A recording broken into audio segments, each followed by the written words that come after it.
Slave codes in the New World started in the Caribbean islands, where sugar formed the West Indies economy. To yield commercially viable quantities of sugar, the crop has to be planted extensively, and large quantities of land has to be cleared to do so. Obviously, to accomplish these goals, the planters in the West Indies required large amounts of slave labor. However, in the late 1600s and early 1700s, the slave had begun to largely outnumber white planters. By 1700, the ratio of slaves to white planters was 4-1.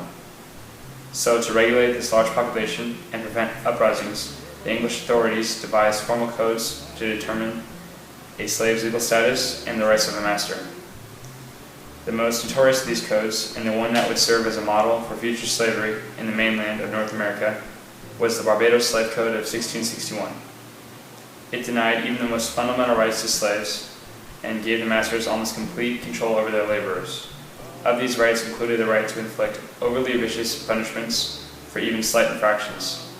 As English settlers began to flood into what would be America, he brought with him slaves and the outline of how to treat them, the Barbados Slave Code. The colony of Carolina officially adopted a version of the Barbados Slave Code in 1696. Many colonies and eventually states would follow. In the colony of Virginia in the year 1662, the status of slaves was formally defined, whereas before it was unclear the distinction between an indentured servant and a slave. Their statuses were outlined in slave codes.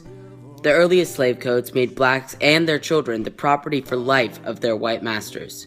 This form of slavery, in which not only the slave, but also the offspring, is enslaved, is known as chattel slavery. Some colonies made it a crime to teach slaves to read and write, and made conversion to Christianity a qualification for freedom, as it had been before. Another law concerning the slaves was the Three-Fifths Compromise of 1787, which allowed each slave to be counted as only 3/5 of a person for the purpose of proportioning taxes and representation. This act caused an imbalance of power between the North and the South, in which the South had the upper hand. It definitely contributed to the tensions between the two. In the South, they fought to protect slavery, and in the North, they acted to destroy it in interest of balancing the power. As tensions between the North and South grew, the need for the South to protect slavery also grew stronger, and the North's need to prevent the South from growing stronger also grew. As a result of this struggle, the Compromise of 1850 was born. In the Compromise, slavery is addressed in the Fugitive Slave Act of 1850. There was a Fugitive Slave Law of 1793, but both North and South were dissatisfied with it, and it was loosely enforced. The Fugitive Slave Act of 1850 clearly defined the conditions and status that slaves were to be under. It was strictly enforced, unlike its predecessor. The act denied the rights of trial by jury and many other protections of due process to blacks claimed by slave catchers. They were even denied the right to be a witness for themselves because blacks were considered incompetent witnesses in trials concerning white people. It also called upon all U.S. citizens to aid in the retention of all alleged fugitives.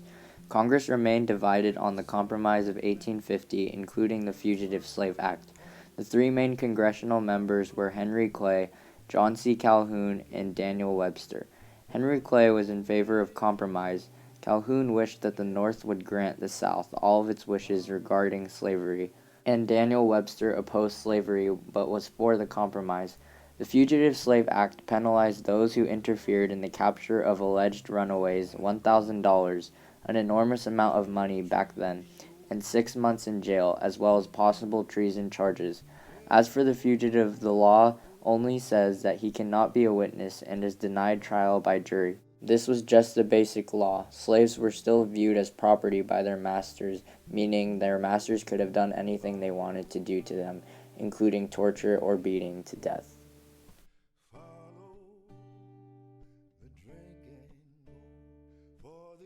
Although the state slave codes differed, they all shared a common thread, which was a series of fundamental laws. Some examples of this are that a slave could not assemble, conduct business, or do basically anything without a white man's presence or his white master's consent. Slaves could also be used as gifts for a raffle or even pay off gambling debts. Slaves were not permitted to keep a gun, and if they were found with one, they would receive 39 lashes and have to give up the gun. Slaves could also not be witnessed under any circumstances when the cave involved whites. The education of slaves was also prohibited. Any school admitting to do so was minimally to be fined $500, a large sum back then, and up to 6 months in jail. Marriages between slaves was not legally binding, and any slave found guilty of arson, rape of a white woman, or conspiracy to rebel was put to death, while at the same time, rape of a slave woman was basically acceptable.